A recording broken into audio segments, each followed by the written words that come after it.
Jadi sebagian orang itu menggunakan hadis riwayat Imam Bukhari ini untuk menghindari upaya perubahan.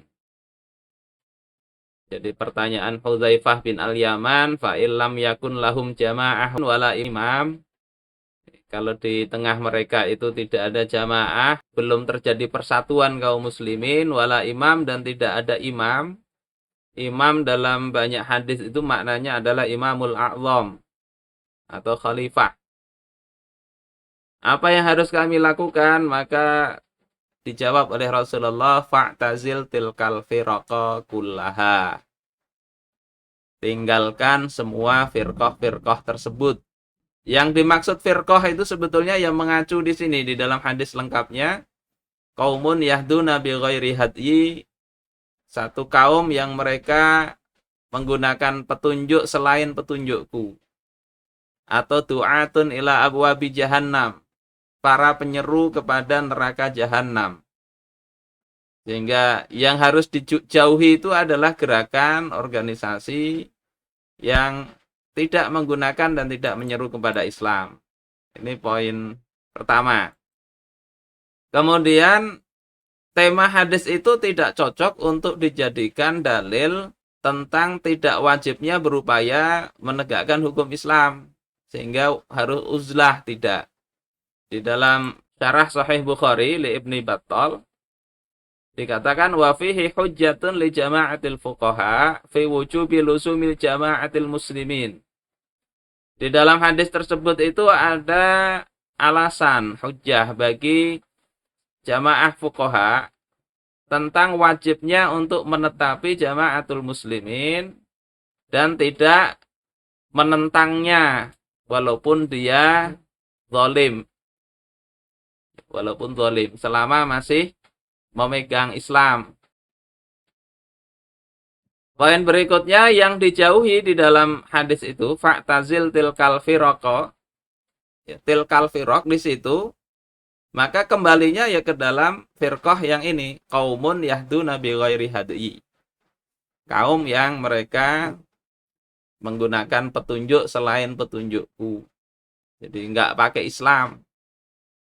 Kemudian tu'atun ila abwabi jahannam. Jadi kembalinya ke sini. Ini di dalam kitab Al-Ahzab As-Siyasiyah. Wa ma'ruf annal jumala ba'dan nakirat sifat. Diketahui secara bahasa bahwasanya jumlah, ini para ahli bahasa Arab yang lebih paham, adanya jumlah setelah kata nakiroh itu statusnya adalah sifat. Jadi kalau disebut di sini tadi kaumun, ini kan nakiroh nih. Berarti di sini yahduna bi ghairi hadyi. Ini sifat dari kaum. Mafhum sifat itu bisa dipakai bi anna mafhumal mukhalafah ma'mulu bih. Itu kalau kaitannya dengan sifat. Artinya pemahaman terbaliknya itu bisa dipakai. Malam yarid nasun sorih yu'attiluh. Selama tidak terdapat nas yang secara jelas membatalkan mafhum mukhalafah tersebut. Nah, kemudian fa mafhumul mukhalafah fi dzalika, maka mafhum mukhalafah di dalam hadis itu yang fa'tazil tilkar firaq, dan firaqnya itu adalah di situ kaumun yahduna bi ghairi hadyi, ya.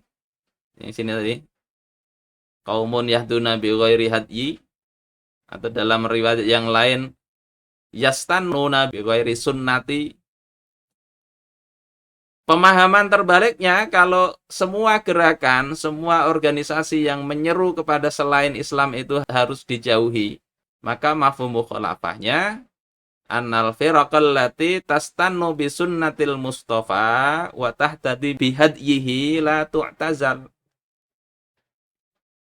Harusnya kelompok gerakan yang mereka menggunakan sunnatul mustafa, sunnahnya Rasulullah Shallallahu Alaihi Wasallam, dan mengambil petunjuk dengan petunjuknya Rasulullah, itu tidak boleh dikucilkan, ditinggalkan. Walakin yaltazimul amal ma'aha wujuban biwujubid da'wati ilal Islam wal amri bil ma'ruf wan nahyi 'anil munkar. Tetapi hendaknya justru yang wajib itu adalah beramal bersama mereka, atau dia kalau tidak ya membuat kaumun yang yahduna bihadyi Rasulillah sallallahu alaihi wasallam. Nah, kemudian termasuk siapa yang disifati juga dengan la yastannuna bisunnati itu di dalam hadis Jabir, itu adalah imaratus sufaha, para pemimpin yang safih. Siapa kata Rasulullah? Umaro yakununa ba'di, para amir, para pemimpin setelahku, layak taduna bihadyi, yang ajaran-ajaran Islam tidak dijadikan sebagai petunjuknya. Wala yastannuna bisunnati, tidak mengikuti sunnah Rasulullah sallallahu alaihi wasallam.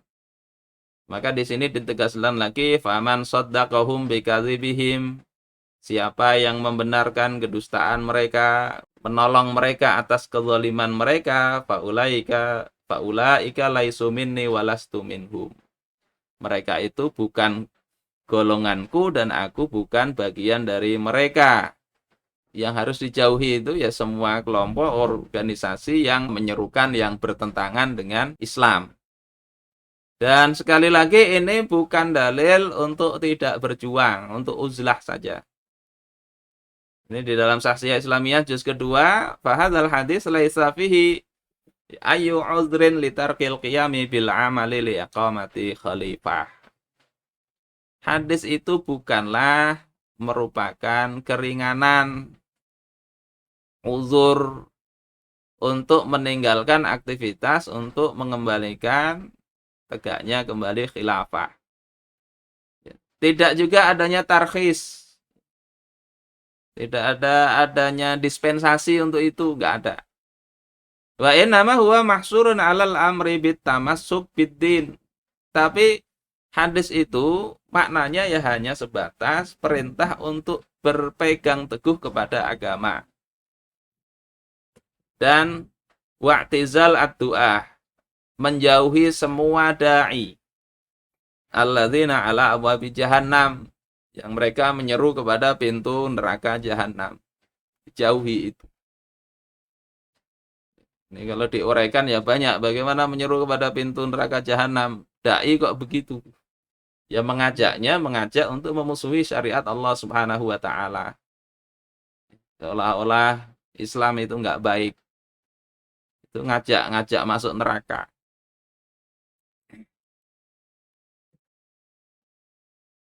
Apa dalilnya kalau tetap wajib untuk berjuang itu? Dalilnya jelas di dalam Al-Quran.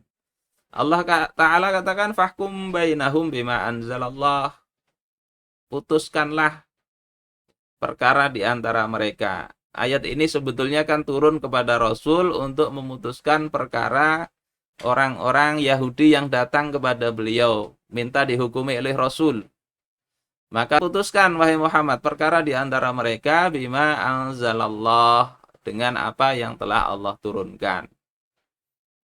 Wala tattabi' ahwa'ahum, janganlah kalian ikuti hawa nafsu mereka. Nah, kaidah di usul fiqh, wa khitabur rasul khitabun li ummatihi.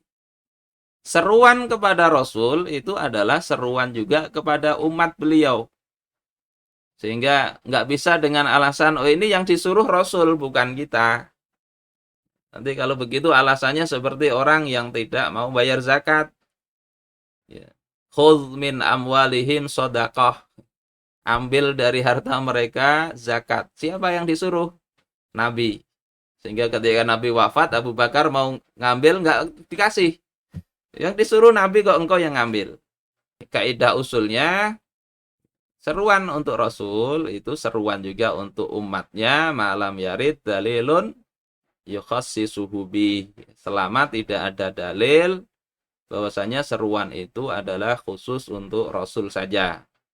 Dan di sini nggak ada dalil bahwasanya seruan ini untuk Rasul saja, sehingga seruan ini umum semua.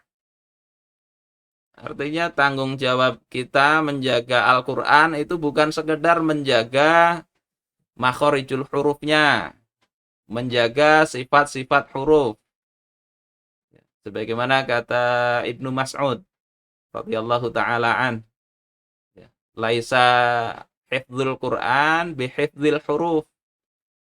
Menjaga Al-Qur'an itu bukan dengan cara menjaga huruf-hurufnya. Semua hal tentang hurufnya dikupas.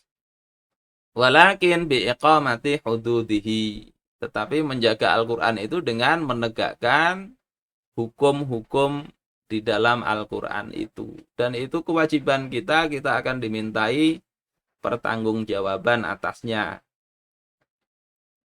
Jadi ini kewajiban, nggak bisa dengan alasan, oh ini kondisinya tidak ada khilafah, maka kita harus uzlah. Nggak usah membicarakan itu. Dan bagaimana hukum Al-Quran itu bisa diterapkan? Ya, di dalam tafsir Mafatihul Ghaib dikatakan wa ajma'atil ummah ala annahu laisa li ahadir ra'iyah iqamatul hududi 'alal junah. Umat itu telah sepakat bahwasanya tidak ada hak bagi rakyat untuk menegakkan hudud, ya, kepada perilaku kriminal. Nah, ketika taklif ini adalah taklif yang jazim, perintah Allah ini kan jelas di dalam Al-Quran. Dan itu tidak terlaksana kecuali dengan adanya imam, maka wajib secara pasti akan keberadaan imam itu. Jadi yang menerapkan hukum yakni al-hakim, al-imam, al-uzma, amirul mukminin atau khalifah, yakni negara yang menerapkan itu wajib adanya. Jadi nggak bisa dihapus dengan kesalahpahaman hadis riwayat Imam Bukhari. Suruh uzlah saja. Dan ketika itu memang pekerjaan yang berat, Allah Subhanahu wa taala telah mensyariatkan adanya jamaah. Wal takum minkum ummatu yad'una ilal khair. Hendaklah ada di antara kalian di sini orang-orang yang beriman. Karena ayat sebelumnya kan bicara ya ayyuhalladzina amanu taqullaha haqqa tuqatih. Ayat berikutnya wa'tasimu bihablillahi jami'a. Itu perintah kepada orang yang beriman. Kemudian berikutnya wal takum minkum ummatu yad'una ilal khair. Umat di sini apa maknanya? Kata Imam Abu Ja'far At-Tabari, yakni jamaah. Apapun namanya, yang jelas ada orang-orang yang mereka bersinergi, bekerja sama untuk merealisir aktivitas apa? Aktivitasnya adalah yad'una ilal khair. Yad'una menyeru, siapa yang diseru? Manusia. Ilal khair yakni ilal Islam wa syara'i'ih. Menyeru kepada Islam dan syariatnya. Harus ada itu yang menyampaikan itu. Syariat allati syara'ahallahu li'ibadi. Syariat yang telah Allah tetapkan, syariatkan untuk hamba-hambanya.